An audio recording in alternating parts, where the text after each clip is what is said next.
നിങ്ങളുടെ favourite shows ഇനി ഒരിക്കലും മിസ്സാവില്ല. ഇപ്പോൾ C5 കാണും നിങ്ങളുടെ ഫേവറേറ്റ് ഷോ തികച്ചും സൗജന്യമായി.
ഫെബ്രുവരി 13 പേഷ്യന്റ് സത്യനാരായണൻ, വയസ്സ് 52.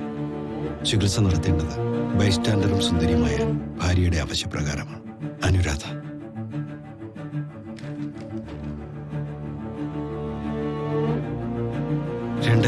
ഫെബ്രുവരി 23 അവരിന്നും എന്നെ കാണാൻ വന്നിരുന്നു. സത്യനാരായണന്റെ സുന്ദരിയായ ഭാര്യ. അവരുടെ പെരുമാറ്റം എന്നെ കൂടുതൽ ആകർഷിക്കുന്നു. അതിലേറെ ആകർഷിക്കുന്നത് അവരെനിക്ക് വാഗ്ദാനം ചെയ്ത തുകയാണ്. അവരുടെ ആവശ്യം എനിക്ക് തട്ടിക്കളയാനാകുന്നില്ല.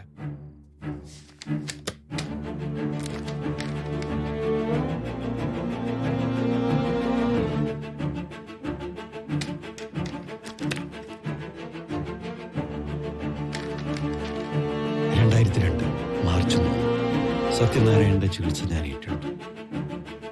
അനുരാധയ്ക്ക് വേണ്ടി ഒരാളെ മരണത്തിലേക്ക് മെല്ലെ മെല്ലെ തള്ളിവിടുന്നതിനെ ചികിത്സ എന്ന് പറയാമോ എന്ന് എനിക്കറിയില്ല. 2002 മാർച്ച് 27 സത്യനിപ്പോൾ പൂർണ്ണമായും ഒരു കിടപ്പ് രോഗിയായി കഴിഞ്ഞിരുന്നു. എൻ്റെ അക്കൗണ്ടിലേക്ക് 5 ലക്ഷം രൂപ ആദ്യ കിടവായി എത്തിയിരുന്നു. പക്ഷേ ഞാൻ കാത്തിരുന്നത് ഇന്ന് വൈകിട്ട് അനുരാധ എനിക്ക് വാഗ്ദാനം ചെയ്ത നിമിഷത്തിന് വേണ്ടിയാണ്. കാത്തിരിപ്പിന്റെ നിമിഷങ്ങൾക്ക് എന്ത് ദൈർഘ്യമാണ്!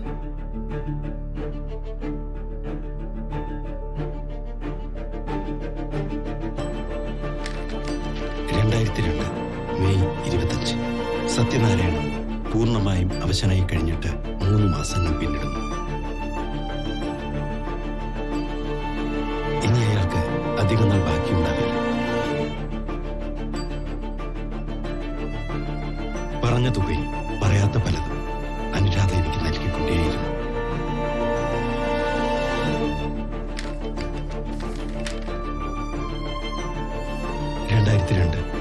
ആഗസ്റ്റ് 1 സത്യനാരായണന്റെ ദൗത്യം അവസാനിച്ചിരിക്കുന്നു.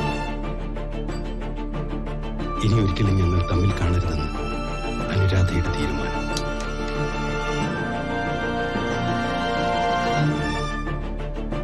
ഇത്രയും നാൾ ഗിരി അവരെ അമ്മയെന്ന് വിളിച്ചു പോയത് ഓർത്തേ എനിക്ക് ദുഃഖമുള്ളൂ.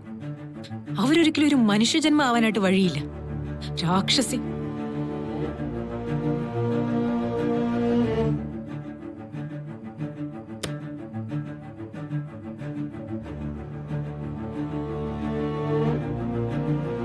അനുരാധയെ കൂട്ടാനുള്ള എല്ലാ തെളിവുകളും കൺമുന്നിൽ നിരന്നു കഴിഞ്ഞിരിക്കുക. അമ്പലത്തിൽ വെച്ച് കണ്ടപ്പോ എല്ലാവരുടെയും കണക്ക് പുസ്തകം ദൈവത്തിന്റെ കയ്യിലാണെന്ന് മണികണ്ഠൻ പറഞ്ഞത് എത്ര ശരിയായിരുന്നു. ഗിരി ഒന്നിങ്ങ് വരണ്ട താമസം.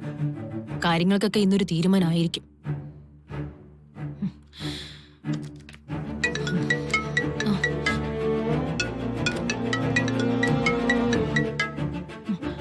ഹലോ അമ്മേ. മോളെ സുമി, നമ്മുടെ നന്ദു വന്നു. എന്തമ്മ പറഞ്ഞേ? നന്ദു തിരിച്ചെത്തിയെന്ന്. ഒരു കുഴപ്പമില്ലാതെ തിരിച്ചെത്തി. നേരാണോ അമ്മേ? എങ്ങനെ? ആരാ അവളെ കണ്ടെത്തിയത്? പോലീസാണോ? നന്ദു എന്താ പറഞ്ഞേ? എവിടെയായിരുന്നു ഇത്രയും കാലം? അവളെ കൊണ്ടുവന്നത് ആരാണെന്ന് അറിഞ്ഞാലേ നീ ഞെട്ടും. വേറെ ആരുമല്ല, ഗിരിയുടെ അമ്മയാ മോളെ. മഹാലക്ഷ്മി അമ്മയോ? അല്ല എന്റെ സുമി, അനുരാധയുടെ കാര്യമാണ് ഞാനീ പറയുന്നത്. ഒടുവിൽ പോകുന്നതിന് മുമ്പേ അവര് പറഞ്ഞിട്ട് പോയത് എന്താണെന്ന് അറിയോ നിനക്ക്? ഇനി ഇവള് നിങ്ങളുടെ മകൾ മാത്രമല്ല, എന്റെ മരുമകളും കൂടിയാ. ആ സുമി, എല്ലാം കലങ്ങി തെളിഞ്ഞു. ഒക്കെ നല്ല വഴിക്കായി. ഗിരിയുടെ അമ്മയോട് എത്ര നന്ദി പറഞ്ഞാലും മതിയാവില്ല മോളെ.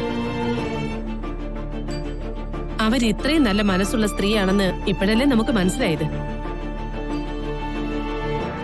എന്തൊരു തങ്കപ്പെട്ട സ്ത്രീയാ അനുരാധ. നമ്മുടെ മോളുടെ ജീവിതമല്ലേ തിരിച്ചു കിട്ടിയത് അവര് കാരണം. 100 പുണ്യം കിട്ടട്ടെ അവർക്ക്.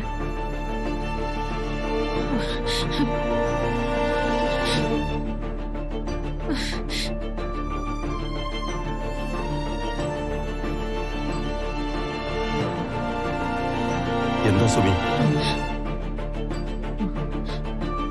ആരാ വിളിച്ചത്? എന്ത് പറ്റി? വീട്ടിൽ നിന്ന് അമ്മ വിളിച്ചതാ. ആഹാ, എന്താ വിശേഷം? നന്ദിത തിരിച്ചു വന്നു ഗിരി. ആഹാ, എപ്പോ? എങ്ങനെ? History okay? സുമി, നാളെ തന്നെ നീ അവളെ പോയി കാണണം. മാനസികമായിട്ട് അവൾക്ക് വേണ്ട എല്ലാ സപ്പോർട്ടും സുമി കൊടുക്കണം. എന്തായാലും യാതൊരു ആപത്തും കൂടാതെ അവള് തിരിച്ചെത്തിയല്ലോ. വലിയ സമാധാനം. എന്താ സുമി? സുമിക്ക് എന്താ ഒരു സന്തോഷമില്ലാത്തെ? സുമി, സുമിയുടെ ടെൻഷൻ എന്താണെന്ന് എനിക്ക് നന്നായിട്ട് അറിയാം. നന്ദിതയുടെ അവസ്ഥ എനിക്കറിയാം. അത് ഓർത്തുള്ള നിന്റെ വീട്ടുകാരുടെ ടെൻഷനും എനിക്ക് മനസ്സിലാവുന്നുണ്ട്. സുമി, ഏറ്റവും പ്രധാനം അവൾ ഒരാപത്തും കൂടാതെ വീട്ടിൽ തിരിച്ചെത്തി എന്നുള്ളതല്ലേ. ബാക്കി കാര്യങ്ങളൊക്കെ നമുക്ക് നോക്കാണോ. താൻ ധൈര്യമായിട്ടിരിക്കുക.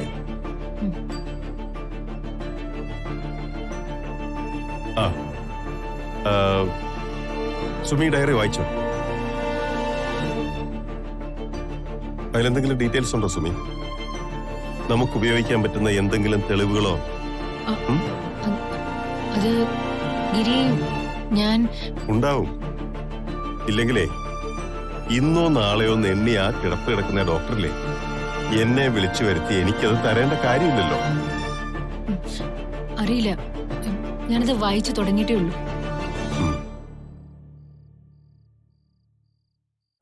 ഡൗൺലോഡ് ചെയ്യൂ C5 ആപ്പ്. കാണൂ എല്ലാ എപ്പിസോഡുകളും സൗജന്യമായി.